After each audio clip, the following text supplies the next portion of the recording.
এই গণ অভ্যুত্থান আমাদের সকলের। গণতন্ত্র মঞ্চ, জাতীয় নাগরিক পার্টি, বিএনপি, জামাত সহ বাংলাদেশের ফ্যাসিবাদ বিরোধী সকল রাজনৈতিক দল এই গণতান্ত্রিক লড়াইয়ের অংশ।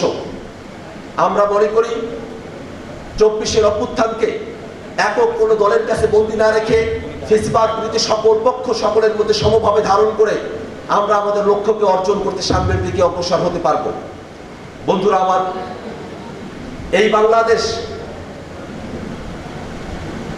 71-এর মুক্তিযুদ্ধের পরে 72-এ আমরা যে সংবিধান পেয়েছিলাম, সেই সংবিধান আমাদের কাঙ্ক্ষিত সাম্য, মানবিক মর্যাদা এবং সুবিচারের দেশ আমাদেরকে উপহার দিতে পারে নাই। বাংলাদেশের মানুষেরা তারা তাদের অর্থনৈতিক যে অধিকারগুলো আছে, সে অধিকারগুলোকে সাংবিধানিক স্বীকৃতি তারা অর্জন করতে পারে নাই। খাদ্য, বস্ত্র, বাসস্থান, শিক্ষা, চিকিৎসার কথা আমরা আমাদের প্রাথমিক পর্যায়ের শিক্ষা ব্যবস্থায় সেগুলোকে অধিকার হিসেবে আমরা দেখি। কিন্তু দুর্ভাগ্যের বিষয়, আমাদের এই অর্থনৈতিক অধিকারগুলোকে সাংবিধানিক স্বীকৃতির পর্যায়ে আমরা নিয়ে আসতে পারি নাই।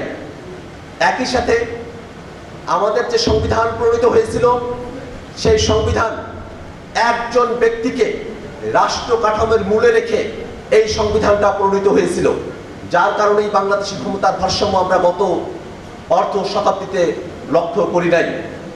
এবং এই বাংলাদেশের সংবিধানে যতটুকু ভালো কথা ছিল,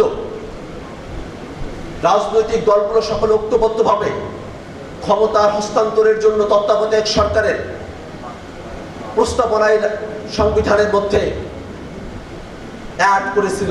কিন্তু দুর্ভাগ্যের বিষয়, ফ্যাসিবাদী সরকার সেই প্রস্তাবনাটিও সংবিধান থেকে উচ্ছেদ করেছিল একক সিদ্ধান্তে। ঠিক এই কারণেই আমরা মনে করি বাংলাদেশে একটি গণতান্ত্রিক সংবিধানের বাস্তবতা রয়েছে। এটি গণপরিষদ নির্বাচনের মধ্য দিয়ে নতুন একটি সংবিধান প্রণয়ন করে সেই সংবিধান যেন একক কোনো দলের ইশারায় পরিবর্তিত হতে না পারে, এই কারণে এমন একটা ব্যবস্থা আমাদেরকে গ্রহণ করতে হবে যেখানে সরকারি দল, বিরোধী দল, বাংলাদেশের জনগণের সকলের মতামতের ভিত্তিতে আমরা যে সংবিধান গ্রহণ করব, সেই সংবিধানকে তখনই পরিবর্তন করা সম্ভবপর হবে।